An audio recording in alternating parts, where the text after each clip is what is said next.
inta badan waxaa caadi ka ah guud ahaan dalka cadaalad u raadinta dagaalamayaasha al-shabaab iyo goobaha ay ka arrimiyaan.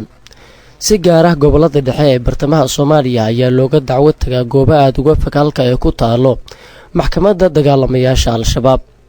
laamaha ammaanka ee dowladda federaalka ah ee Soomaaliya ayaa horey uga digay marar badan tagista goobaha ay maamulaan al-shabaab, waxaana ay dowladdu soo saartay ganaaxyo ay mutaysan doonaan ciddii u dacwo tagta maxkamadaha al-shabaab ee ku yaala qaybaha kala duwan ee Soomaaliya. balse shacabka Soomaaliyeed ayaan qaadan amaradaasi iyadoo ay jiraan sababo badan oo sababaya in shacabka Soomaaliyeed ay ka dhagaadeegaan amarka dowladda Soomaaliya. inta badan waxaa weli socda meelo badan oo ka mid ah Soomaaliya oo loo cadaalad raadiyo goobaha ay maamulaan ururka al-shabaab.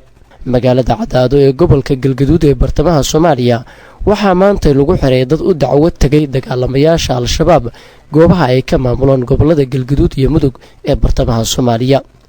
sida ay xaqiijiyeen saraakiil ka agdhow saldhigga degmada Cadaado, waxaa xabsiga loo taxaabay ilaa 3 ruux kuwa oo ku eedeysay inay dacwo tageen maxkamadaha ururka al-shabaab ee ku yaala gobolka Galgaduud.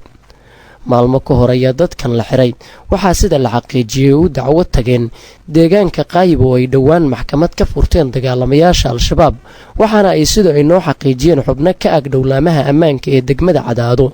ka mid ah dadkani la xiray 2 nabadoon oo ka soo jeeda qaar ka mid ah beelaha degmada Cadaado. lama oga xukunada ay mutaysan doonaan iyo siyaabaha ay ula dhaqmi doonaan laamaha ammaanka ee degmada Cadaado.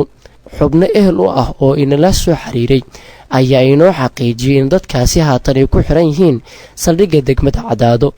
wixii faahfaahinaya ku soo kordha saaxiibayaal waxaan idinkugu soo gudbin doonaa muuqaalada iyada dambe.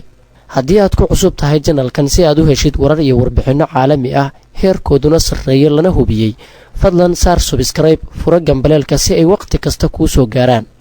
mahadsanid.